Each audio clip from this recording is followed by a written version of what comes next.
নমস্কার বন্ধুরা, গ্রাম বাংলার ভূতের গল্প চ্যানেলে আপনাদের সবাইকে স্বাগত জানাই। গ্রাম বাংলার রোমাঞ্চকর কিছু সত্য ঘটনা এবং গল্প দিয়ে সাজানো আমাদের এই বিশেষ নিবেদন। তো চলুন বন্ধুরা, আজকের এই গল্প শুরু করা যাক। আজকের এই গল্পের নাম হচ্ছে দূরপাল্লার ট্রেন। যদি গল্পটি ভালো লাগে তাহলে অবশ্যই আমাদের এই চ্যানেলটিকে সাবস্ক্রাইব করবেন এবং নিচে থাকা বেল আইকনটি প্রেস করবেন, আর কমেন্ট করে অবশ্যই জানাবেন আপনাদের গল্পটি কেমন লাগলো। তো চলুন বন্ধুরা, আজকের এই গল্প শুরু করা যাক।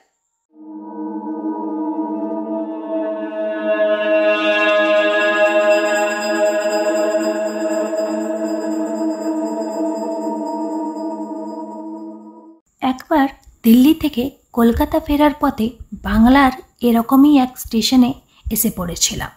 তখন সবে সন্ধ্যা নামছিল। ফোনে একটা মেসেজ এলো। বুঝলাম ট্রেনটা বিহার ছেড়ে সবে বাংলায় এসে পৌঁছাচ্ছে। ডিসেম্বর মাস। জানালার পাশে বসে একমনে বাইরের দিকে তাকিয়েছিলাম। বিকেলের আবছা আলোয় চারিদিকের মাঠ ঘাট ক্ষেত আর দূরে গাছের সারি আস্তে আস্তে ঘন অন্ধকারে মিশে গেল। সামনের ভদ্রলোকটি কম্পার্টমেন্টের আলো জ্বালিয়ে বসতে বসতে আমাকে বললেন, আরে কি মশাই, কত দূর যাচ্ছেন? সেই হাওড়ায় নামবো। তা ঠিকই ধরেছি। শহরের লোক না হলে অমনভাবে এক মনে হা হা করে ট্রেনের জানালার বাইরে তাকিয়ে বসে থাকে না। তখন হালকা হেসে বললাম, ঠিক শহর নয়, একটা মহাশল হাওড়ার নেমে ট্যাক্সি করে বাড়ি যাব। ও আচ্ছা আচ্ছা, তো তোমার বাড়ি কোথায়? পিংগং রোড, উত্তরপাড়ার পরের স্টেশন। চেনেন? ও বাবা, বলো কি হে, মাইকেল থেকে মালাদা চৌধুরী ওয়ার্ল্ড ফেমাস প্লেস। হালকা হেসে বললাম, ওয়ার্ল্ড ফেমাস না হলে ভাবাই যায় না। ভাবা তো অনেক কিছুই যায় না। একটু পরেই একটা স্টেশন পড়বে। স্টেশনটা পরিত্যক্ত। ট্রেনের গতিবেগ কমলে ঠিক বুঝতে পারবে। হঠাৎ আবার ট্রেনের স্পিড কমতে যাবে কেন? এই স্টেশনের গল্প ভারী রহস্যময়। চারপাশে গ্রামের লোকজন রাত্রেবেলা এই দিকটা এড়িয়েই চলে। নানা রকম গুজব শোনায় এই জায়গাটি নিয়ে, কিন্তু সেই গুজবের এতই জোর যে ট্রেনের ড্রাইভাররাও এখানে ট্রেনের গতি কমিয়ে দেয়। তাদের বিশ্বাস এইখান দিয়ে দ্রুত গতিতে গেলেই কোনো না কোনো বিপদ ঘটবে। ভদ্রলোকের কথা শেষ হতে না হতেই ট্রেনের গতি আস্তে আস্তে কমতে আরম্ভ করল। ভদ্রলোক সেটা টের পেয়ে বললেন, দাঁড়াও বাবা, এই জায়গাটা ভালোই ভালোই পেরিয়ে যায়, তারপর সব বলছি। আমি তখনও জানি না, বাকিটা আমি নিজেই প্রত্যক্ষ করব। সামনের লাইনে গন্ডগোল থাকায় এই ট্রেনটা কিছুক্ষণের জন্য এই স্টেশনে দাঁড়িয়ে গেল। আমার মতো অনেকেরই অভ্যেস এই সময় একটু প্ল্যাটফর্মে হাঁটাহাঁটি করা। এইবার টিটিও প্যাসেঞ্জারদের কেন জানি না বারবার বারণ করছিল। তারা বলছিল ট্রেনটা খানিকক্ষণ পরেই ছেড়ে দেব, কিন্তু তাদের মুখে কেমন যেন একটা অস্থিরতার ভাব ফুটে উঠেছিল। প্রায় 10-15 মিনিট ট্রেনটা এক নাগাড়ি দাঁড়িয়ে অনেকে সেই প্ল্যাটফর্মে নেমে পড়ে। আমিও নামার উদ্যোগ করছি, দেখি উল্টো দিকের ভদ্রলোক ব্যস্ত হয়ে বললেন, আরে আরে, যাচ্ছ কোথায়? খবরদার কিন্তু এখানে নেমো না।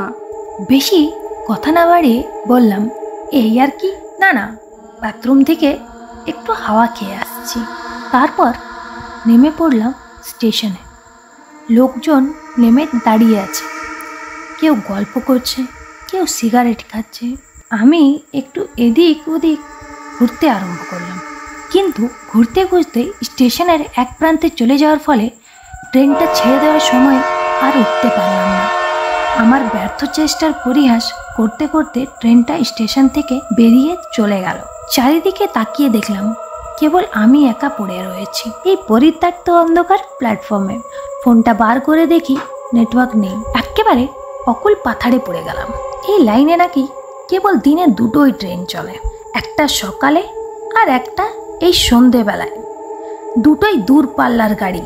আকাশে ভাঙা চাঁদ আর আবছা আলোয় চারিদিকে তাকিয়ে দেখলাম কাছাকাছি কোনো জনবসতি নেই। দূরে একটা জায়গায় কিছু হলদে বাতি যেন অন্ধকারের প্রতিবাদ জানিয়ে টিম টিম করে জ্বলছে। হয়তো ছোট্ট কোনো গ্রাম। কুয়াশা নামছে, পরিবেশটা আরও রহস্যময় হয়ে ওঠে। আমার অস্বস্তিটা বেশ বাড়িয়ে দিল। ফাঁকা প্ল্যাটফর্মে একাই হাঁটছি, হঠাৎ চোখে পড়ল একটা আবছা মূর্তি। একটু আশ্চর্য হলাম, এখন তো কারুর থাকার কথা নয়। লোকটা ক্রমশ এগিয়ে আসছে আমার দিকে। আমিও আস্তে আস্তে এগিয়ে গেলাম। পরনে একটা ধুতি, কাটো করে বাঁধা, আর গায়ে আর মাথায় শীতের র্যাপার মোড়া। মুখের জায়গাটা এত অন্ধকার, মনে হচ্ছে যেন র্যাপারের নিচে কিছু নেই। আমার একদম কাছাকাছি এসো সে থামল। এদিকে আমি দাঁড়িয়ে পড়েছি। ঠিক আমার পাশ দিয়ে একইভাবে হেঁটে যেতে যেতে একটা ফ্যাস ফ্যাস গলায় লোকটা বলল,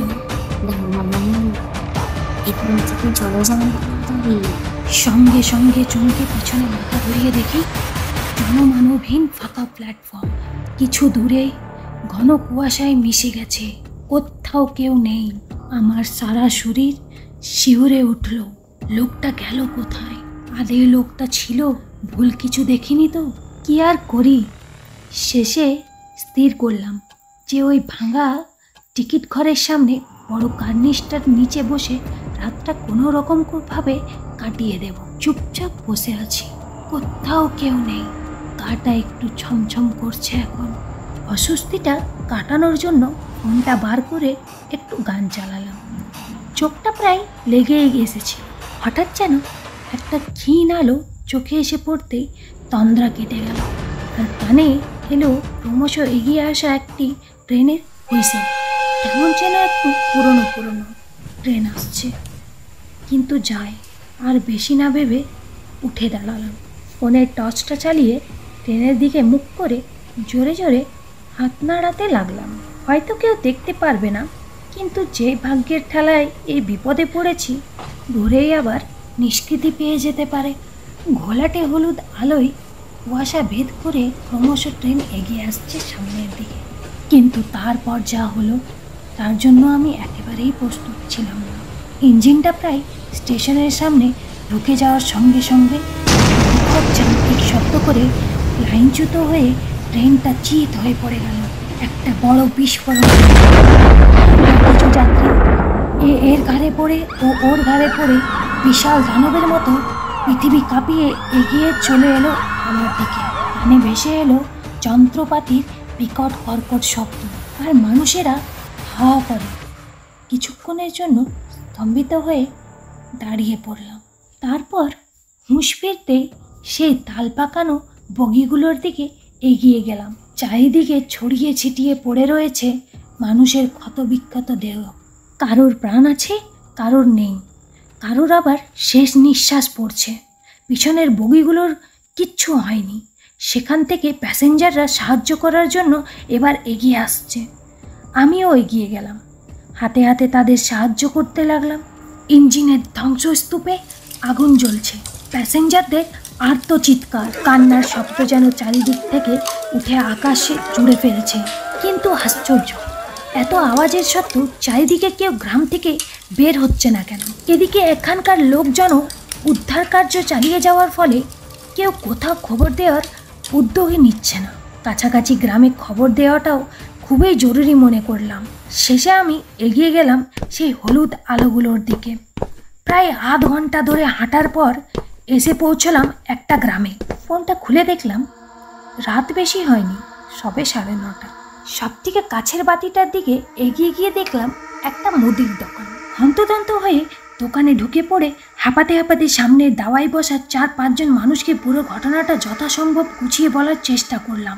তাদের মধ্যে কোনো বিশেষ উদ্যোগ দেখা গেল না। একজন ভদ্রলোক আমার হাত ধরে বসিয়ে বলল, বাবা একটু ঠান্ডা হয়ে বসো। আপনারা কি বুঝতে পারছেন না আমার কথা? কয়েকশো লোক ওখানে আহত হয়ে পড়ে আছে। তাড়াতাড়ি চলুন, কাছাকাছি গ্রামে খবর দিন, লোক পাঠান এক্ষুনি চিকিৎসার ব্যবস্থা করতে হবে। আমি উত্তেজিত হয়ে তার কথার মাঝখানে ঢুকে পড়লাম। পাশেই একজন ডাকাবুকো লোক আমাকে ধমকে চুপ করিয়ে দিল। আরে থামুন তো মশাই, যা বলছি শব্দ চুপচাপ শুনুন তো। আমি কিছু বলার আগেই প্রৌঢ় ভদ্রলোকটি বললেন, আচ্ছা আমার প্রশ্নের একটি উত্তর দাও তো, স্টিমের ইঞ্জিন এখনো চলে? এক মুহূর্তে আমার সব উত্তেজনা উৎকণ্ঠা হয়ে একটা প্রশ্নের চোটে উঠে গেল। ধাঁ করে মনে পড়ে গেল পুরনো সেই দিনের ট্রেনের হুইসেল, লোকজনের আস্তিকালের পোশাক আশাক, স্টিম ইঞ্জিন। তখন থেকে বুঝে উঠবার আগেই এমন অপ্রত্যাশিত মর্মান্তিক ঘটনার ঠেলায় প্রশ্নটা আর মাথায় আসেনি। আমার ভিতরে ঝড় বয়ে যাচ্ছিল, কিন্তু তার কোনো বহিঃপ্রকাশ আমার অভিব্যক্তিতে ফুটে উঠছিল না।